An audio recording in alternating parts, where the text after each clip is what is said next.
Courts बनाने का पेश रफ्त है फॉर द 27th अमेंडमेंट। उस हवाले से जो आर्ग्यूमेंट मौजूद है वो ये कि ये पाकिस्तान पीपल्स पार्टी का ही इनिशिएटिव है। पाकिस्तान पीपल्स पार्टी की हर मंशूर में पिछले मंशूर में मौजूद था और बुनियादी वजह ये है कि चार्टर ऑफ डेमोक्रेसी में कॉन्स्टिट्यूशनल कोर्ट्स का जिक्र है। तो इस पे हमारा 2 दिन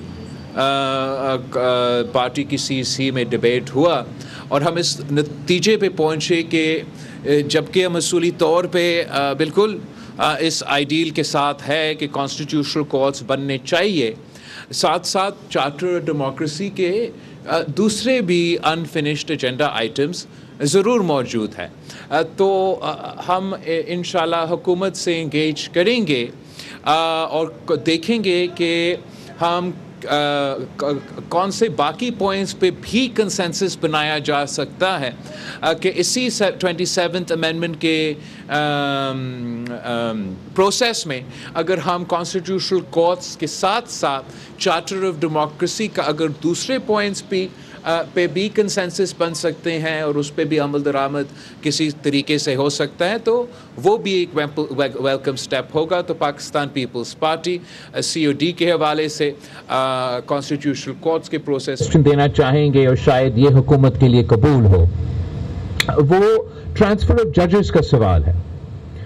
हुकूमत की तरफ से में जो तमीम जो सजेशन आया था, इस वक्त आइन में ये लिखा है कि सदर Pakistan in consultation, exact wording आप देख ले, लेकिन वर्ड्स टू दिस इफेक्ट कि सदर पाकिस्तान उस जज के इजाज़त के साथ जो जज को ट्रांसफ़र करना चाहते हैं और चीफ जस्टिस जहाँ से जज को ट्रांसफ़र करना चाहते हैं और चीफ जस्टिस जहाँ से जा रहा है और जहाँ जाना है उनके मशवरा के साथ ये ट्रांसफ़र किया जा सकता है।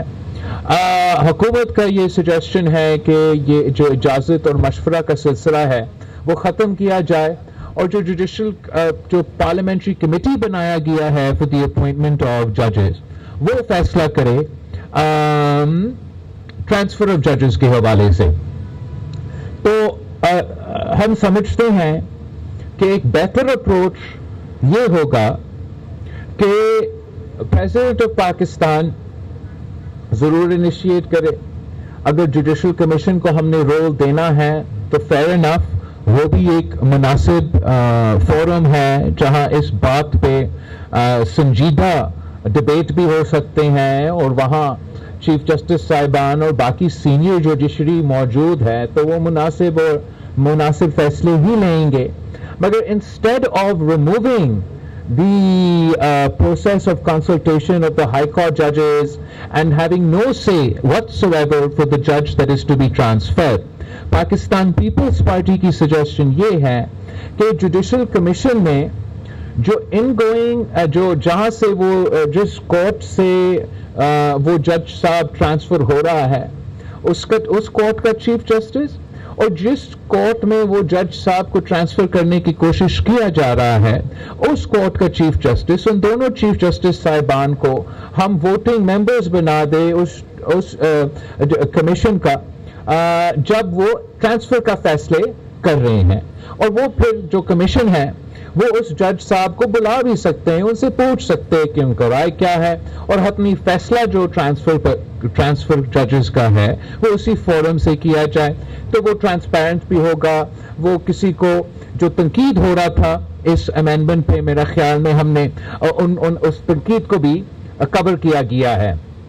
जहाँ तक ड्यूअल नेशनैलिटी का सवाल है, इलेक्शन कमीशन का प्रपोजल है और मुख्तलिफ दूसरे एग्जीक्यूटिव मैजिस्ट्री का जो प्रपोजल है उस पे पाकिस्तान पीपल्स पार्टी का इत्तेफाक राय हासिल हम अपने आपस में इत्तेफाक राय पैदा नहीं कर सके। तो मैं उस पोजीशन में नहीं हूं कि मैं पाकिस्तान पीपल्स पार्टी का वोट या हमायत उन बाकी आईनी तरमीम के जो तजवीज़ है वो इस वक्त में उस पोजीशन में नहीं हूं। तो in conclusion mainly 3 points in the constitutional amendment that the Pakistan People's Party is considering supporting. The 243 amendment, constitutional courts in the context of the government having conversations with us about what other aspects of the Charter of Democracy they are willing, able to implement at this time, and the transfer of the judges as long as incoming, outgoing Chief Justices are members of the commission that is to make that decision. तो आप सबका बहुत शुक्रिया. अब मेरा कोई information secretary जो है वो आपसे सवाल जवाब.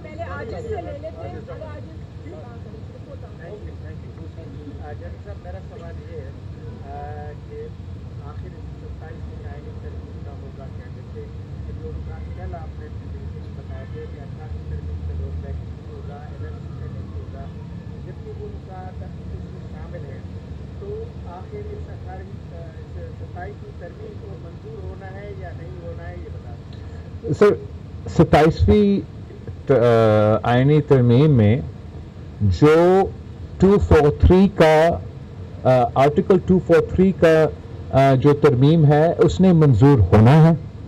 जो कॉन्स्टिट्यूशनल कोर्ट्स की सवाल है, कॉन्स्टिट्यूशनल कोर्ट्स के बनाने के सवाल है, इंशाल्लाह वो constitutional courts along with other provisions of the Charter of Democracy वो भी मंजूर होगा.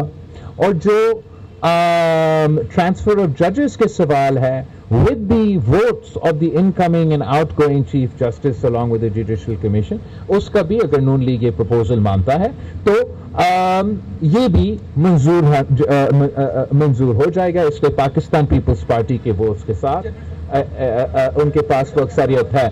जो बाकी आपने पॉइंट्स उठाए हैं, जो उनका तजवीज़ था कि सूबाई शहर को जो तहफ़्फ़ुज़ दिया गया है आइन में, कि आपका आइन कहता है कि सूबे के जो NFC अवार्ड के मुताबिक शहर है वो भर सकता है, कम नहीं हो सकता, उसका तहफ़्फ़ुज़ पाकिस्तान पीपल्स पार्टी करेंगे. तो जब तक हम इस पार्लियामान में हैं और या वो कहीं और से 2/3 का बंदोबस्त कर ले, पीपल्स पार्टी उस आइनी तरमीम के तजवीज़ के साथ देने के लिए तैयार नहीं है.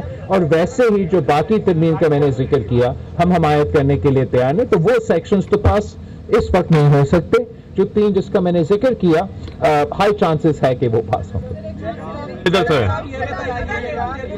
एक मिनट आपकी एक और इत्तेहादी है पाकिस्तान में, वो आइन में नए बाप का इजाफा चाहती है बल्दियाती हुकूमतों के हवाले से. क्या आपने CEC में उस मैटर में बात की है? जहाँ तक बल्दियाती निज़ाम है, पाकिस्तान पीपल्स पार्टी बल्दियाती निज़ाम पे तरजीह देती है. हमने ही आइन में जितना तहफ़्फ़ुज़ मिला है वो पाकिस्तान पीपल्स पार्टी ने दिलवाई है. ख़ास तौर पे ये जो मुसलसल कोशिश किया जाता है कि गैर जमाती बल्दियाती निज़ाम बने, उसका मुखालफत करते आ रहे हैं. इस वक्त मुल्क में जितने भी, अगर आप इम्पार्शल एनालिसिस करें चारों सूबों की बल्दियाती निज़ाम के लेजिस्लेशंस के, तो पख्तूनख्वा का आप बल्दियाती निज़ाम का लोकल बॉडीज एक्ट निकाले, आप पंजाब का जो अभी बल्दियाती निज़ाम का एक्ट पेश किया है उसका कंपैरिजन करें, और आपका सूबा सिंध का बल्दियाती निज़ाम का एनालिसिस करें, तो सबसे ज़्यादा सियासी, एडमिनिस्ट्रेटिव एंड फाइनेंशियल खुद मुख्तारी सिंध का बल्दियाती निज़ाम, मतलब पाकिस्तान पीपल्स पार्टी की बल्दियाती निज़ाम देते हैं.